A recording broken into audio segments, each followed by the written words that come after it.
Hey everyone, I'm here today to talk about one of the most famous haunted objects in the world. This object has appeared in multiple TV shows and movies, and it is said to be one of the most cursed items in existence. It's also sitting right over there in the corner of my office. Say hello to the Dybbuk Box. This box was found by a man named Jay Kaufman in 2001. Jay was an antiques dealer who had a store in New York called Knick-Knack. He came across this very unusual wooden box while he was doing business in Pennsylvania, and before he knew it, his life would never be the same again. The box itself is made out of mahogany wood with scenes carved into it that appear to be from some kind of ancient ritual. It has 4 doors, each containing strange symbols that are said to be the work of some sort of demon. There's no key to this box either. Instead, there are small holes along its edges that suggest it may have been opened using some sort of ancient lock-picking technique.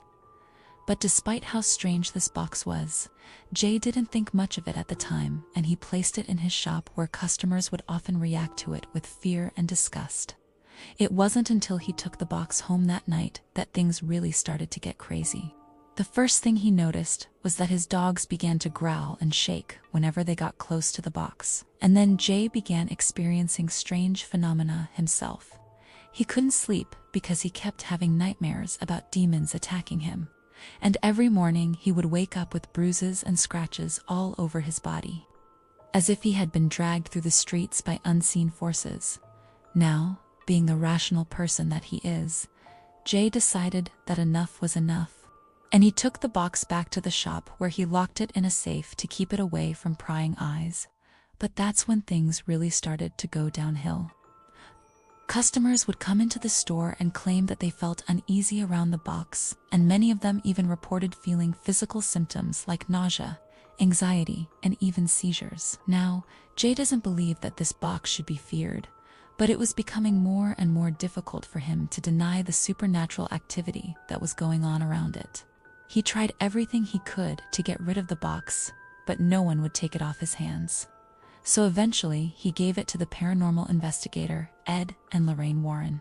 That's right, this box is the same one that was featured on an episode of Ghost Adventures, and it's also the same box that the Warrens kept in their occult museum. Lorraine Warren believed that this box was so evil that she never let anyone touch it without gloves, believing that doing so would allow the spirits inside to enter your body and possess you. Whether or not that's true, we will never know, because after Lorraine passed away in 2019, the box disappeared. Some believe that it was stolen, but others say that it simply walked away on its own accord. And since nobody knows where the box is now, I'll just have to show you a picture of it instead. So how exactly does a box become cursed? Well, in this case, it all has to do with the beliefs of the people who owned it before Jay Kaufman. You see, this box isn't just any ordinary box. It's what's called a Dybbuk box, which is a type of spirit box that originated in Eastern Europe many years ago. The word Dybbuk actually means spirit or soul in Hebrew. So you can imagine that these boxes weren't exactly used for holding trinkets and treasures. Instead, they were used for holding malevolent spirits that could cause all sorts of chaos and destruction. To make a Dybbuk box, you would need to find a sturdy wooden box and then carve symbols into it that would represent the spirit that you wanted to contain inside. Then you would open the box and place whatever objects you wanted to use as an anchor inside. This could be anything from a piece of clothing to a personal item that belonged to someone who had recently passed away. After that, you would close the box and bury it deep in the ground, where it would remain until it was discovered by someone else. But the problem with these types of boxes is that the spirits inside them do always stay put. Sometimes they can escape and enter the body of whoever finds the box, which is exactly what happened to poor old Jay. Now, I don't know about you, but that sounds pretty scary to me. Just imagine going about your day, minding your own business, and then suddenly you feel an evil presence enter your body and take control of you. That's what a Dybbuk box is designed to do. Of course, not everyone is susceptible to this type of possession, But those who are can find themselves in a terrifying situation, where they have to fight for control over their own body and soul.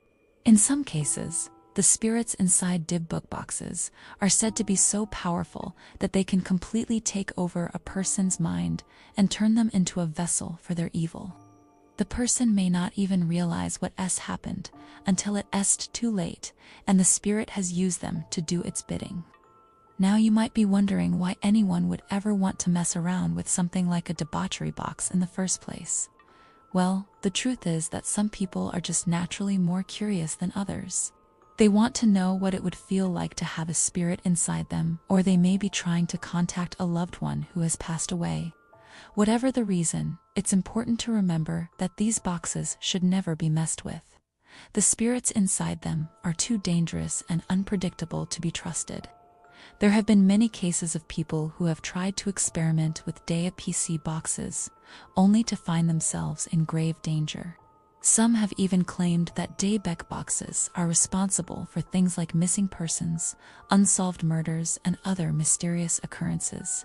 While it's impossible to say whether or not these claims are true, it's definitely best to err on the side of caution and avoid messing with any spirit boxes you come across.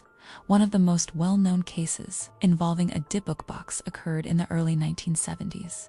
A young woman named Helen Acton found an antique wooden box in her grandmother's attic. She had no idea that the box was cursed, but soon she began experiencing strange and terrifying phenomena. Objects would move on their own, doors would slam shut, and she would hear strange voices whispering her name. Helen soon realized that she was being haunted by the spirit of an old woman who had lived in her grandmother's house many years ago. The spirit was angry and vengeful, and it wanted Helen gone. As time went on, the hauntings became more intense, and Helen's life was turned upside down. She eventually had to call in the help of a priest to perform an exorcism and drive the spirit out of her house. While this story may seem like nothing more than a spooky tale, there are many people who believe that it's true and that Dybbuk boxes are real and dangerous. Some researchers even claim that there are secret societies out there whose sole purpose is to hunt down and destroy Dybbuk boxes before they can do any harm. Of course, there is no evidence to support these claims, and they likely stem from the fact that people are just naturally afraid of the unknown. If you ask me, I think it's best to just play it safe and stay away from any mysterious boxes you come across. Who knows what kind of spirits might be lurking inside? Now it's time to hear from you. Do you believe in Dybbuk boxers, and have you ever seen one in real life? Let me know in the comments below. And if you enjoyed this video, be sure to like and subscribe for more content. Thanks for watching, and I'll see you next time.